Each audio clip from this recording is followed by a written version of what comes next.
Assalamualaikum warahmatullahi wabarakatuh. Pada kesempatan ini saya akan memperagakan skillet pemeriksaan orofaring dan laring.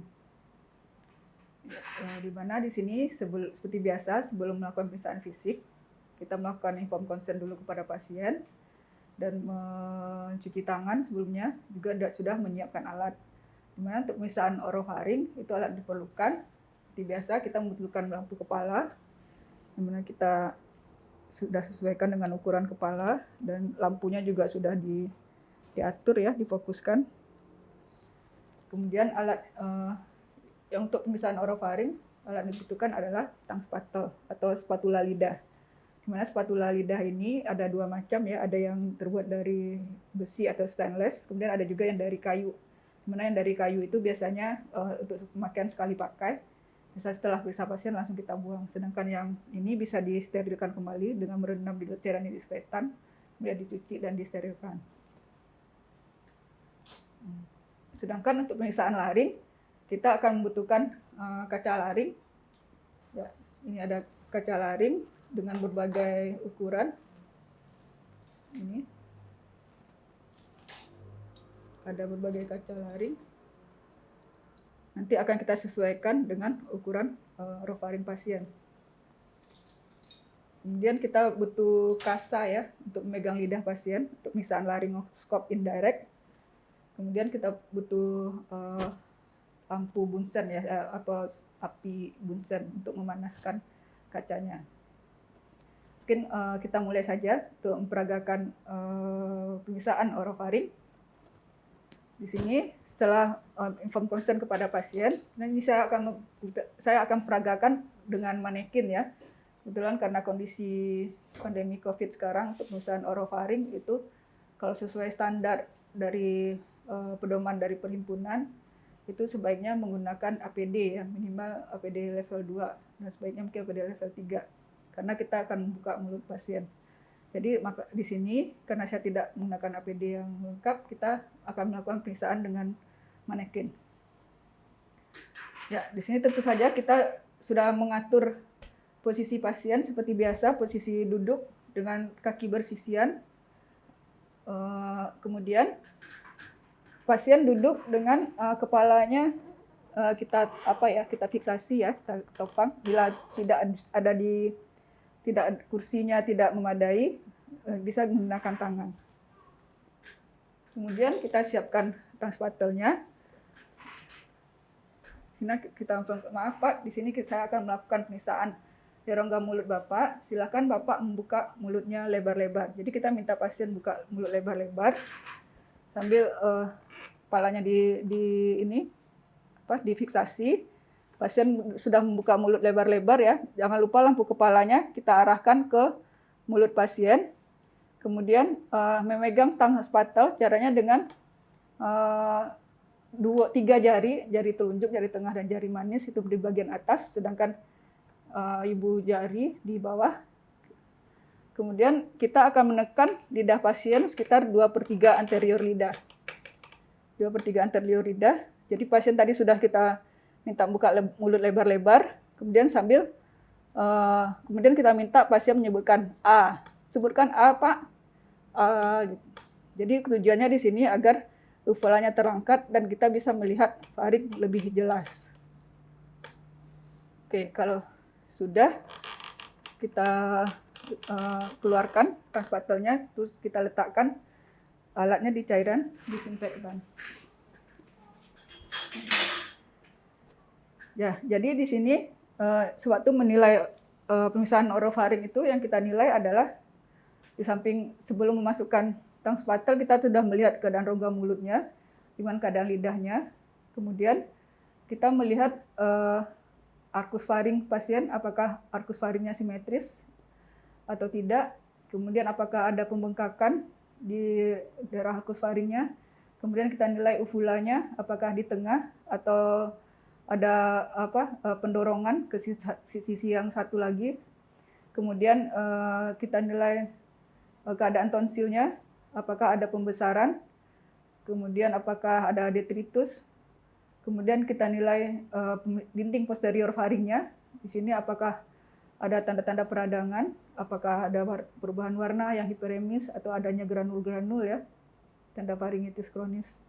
Jadi pembesaran tonsil itu kita nilai normalnya tonsil adalah T1 ya, di mana itu masih berada di dalam fosa tonsil.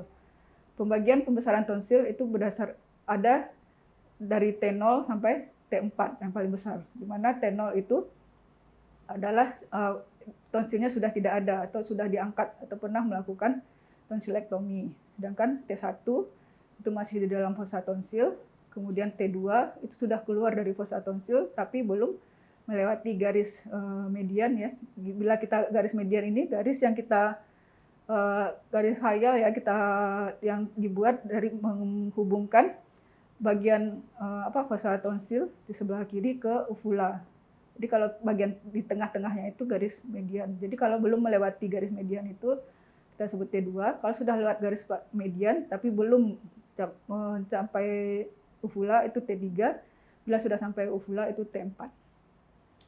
Jadi untuk melaporkannya ya kita laporkan tadi pemeriksaan orofaring, keadaan lidahnya bagaimana, kemudian arkus faringnya, kemudian uvulanya, keadaan tonsil, dan keadaan dinding posterior faring. Selanjutnya, saya akan peragakan pemeriksaan laryngoskop indirect.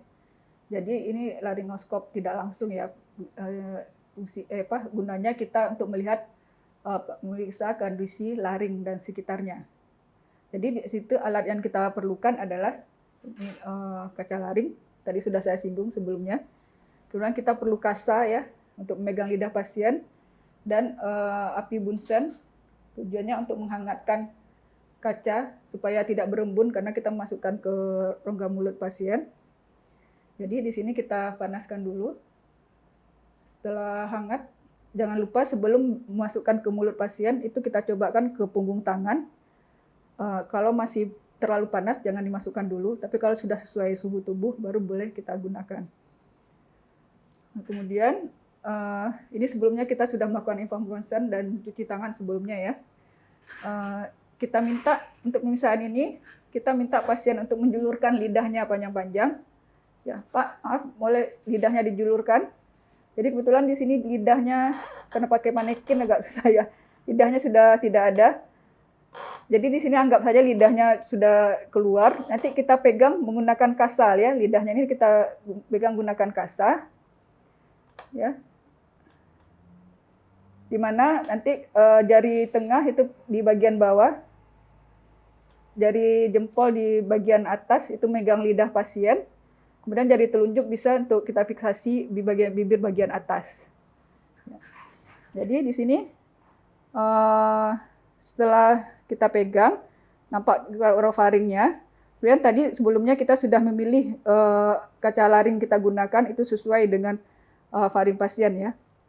Kemudian kita akan memasukkan kaca laring dengan posisi ke bawah ya. Kacanya mengarah ke bawah. Jadi kita masukkan hati-hati jangan menyentuh lidah atau dinding posterior faring pasien karena akan memicu refleks muntah. Jadi di sini kita masukkan ke depan uvula ya. Boleh mendorong uvulanya sampai terlihat keadaan laring pasien. Itu bisa kita lihat ada laring pasien. Kemudian untuk melihat lebih jelas dan sekalian melihat gerakan plika vokalis, gerakan pita suara, kita minta pasien menyebutkan huruf I secara panjang ya. Silakan sebutkan I, Pak. I. Pasien menyebutkan I, nanti kita melihat gerakan pita suaranya. Jadi di sini kita bisa menilai keadaan epiglotisnya, keadaan aritinoid, kemudian plika ventricularis, keadaan plika vokalis, dan sinus piriformis ya. Nah, itu kita nilai semuanya. Semua setelah selesai kita keluarkan. Kemudian kasanya kita lepaskan dan dibuang di tempat sampah ya. Kemudian ini jangan lupa diletakkan di cairan yang mengandung disinfektan. Oke. Ya, jadi tadi kita menilai setelah keadaan kondisi laring dan sekitarnya, ya pertama mungkin epiglotisnya ya, kita nilai apakah ada tanda-tanda radang, apakah ada pembekakan apa ada massa ya. Kemudian juga kita nilai laringnya, gerakan aritinoidnya bagaimana, dan plika ventricularisnya, dan plika vocalisnya itu dinilai apakah ada tanda-tanda radang, apakah ada massa atau tumor. Kemudian lihat juga gerakan plika vocalisnya. Kadang-kadang ada parise pita suara ya, di mana gerakan pita suaranya itu akan lumpuh, bisa satu sisi, bisa keduanya. Kemudian keadaan sinus piriformisnya ya, di mana sinus piriformis ini adalah pintu masuk ke esofagus. Misalnya, kadang-kadang kita lihat apakah ada sekret atau standing secretion di situ ya. Bila ada sekret yang menumpuk, kemungkinan itu biasanya pada pasien yang mengalami gangguan penelan.